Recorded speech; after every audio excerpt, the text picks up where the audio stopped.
IITian बनने के सपने को लेकर घर से हम निकले थे। कोटा की फैक्ट्रियों में हम भी सोना बनने निकले थे। 4 महीने बाद हमारी कहानी में एक ट्विस्ट आया जब मेरी कृष्ण ने आकर मुझसे एक डाउट पूछ डाला। मन में तो मेरे लड्डू फूट रहे थे, मन में तो मेरे लड्डू फूट रहे थे। दिखावे के लिए तो हम भी सख्त लौंडे बन रहे थे। रिजल्ट देखने की हिम्मत मैं न जुटा पा रहा था। जब देखा कि कट ऑफ ही नहीं निकली है, जब देखा कि कट ऑफ ही नहीं निकली है, सारे सपने टूट गए और सदमे में हम डूब गए। वो कॉल करती रही और मैं उठा ना पा रहा था। कैसे उसको बोलता कि सब कुछ खत्म हो चुका था। आईआईटी में सिलेक्शन ना होने से गुमसुम सा रहने लग गया था मैं, और एक उड़ते हुए परिंदे को घर में कैद कर लिया था मैं। सपना तो टूटा था, सपना तो टूटा था, साथ में दिल के भी टुकड़े हो गए थे। मैं और मेरी तन्हाई इस डिप्रेशन के वक्त अकेले थे। बहुत कोशिशों के बाद भी उसे बुला ना पा रहा था और मुकाम ना मिल पाने का दर्द बर्दाश्त भी ना कर पा रहा था। वापस तैयारी करने की मोटिवेशन, वापस से आईआईटी की तैयारी करने की मोटिवेशन मुझे एक चींटी से मिल रही थी जो 7 बार दीवार से फिसलने के बाद भी ऊपर चढ़ने की कोशिश कर रही थी। कोटा ना जाकर इस बार घर से ही तैयारी करने का हम सोच चुके थे। जी हाँ, कोटा ना जाकर इस बार घर से ही तैयारी करने का हम सोच चुके थे। फिर से आईआईटी बॉम्बे जाने का सपना वापस से हम देख चुके थे। हम किताबों में ही अपनी दुनिया बसा चुके थे और एक ही कमरे में कई महीने गुजार चुके थे। कभी कभी तो उसकी याद आ जाया करती थी, कभी कभी तो उसकी याद आ जाया करती थी और आंखों से गंगा यमुना बह जाया करती थी।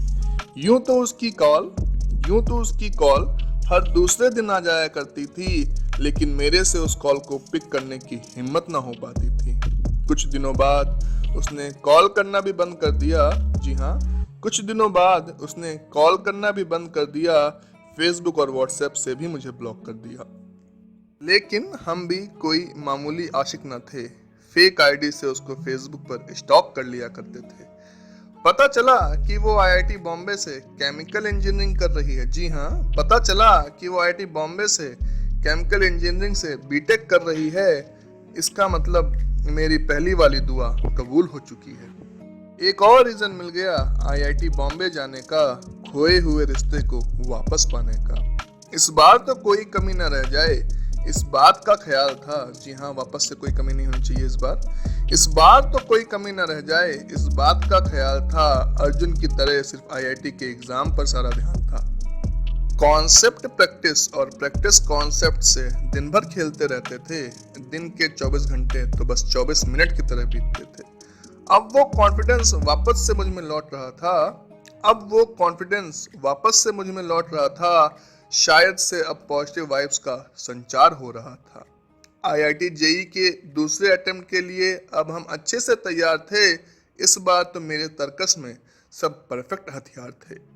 पेपर के बाद ही कुछ गुडी सी फील आ रही थी और सेकंड पेपर के बाद तो कंफर्मेशन की डील हो गई थी।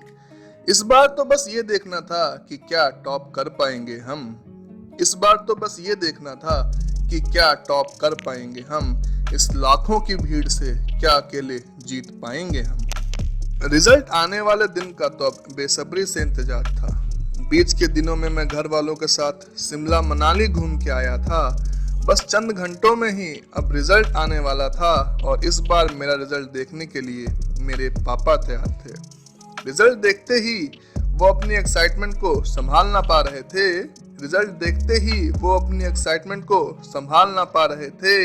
फिर मैंने देखा तो मुझे भी विश्वास न हो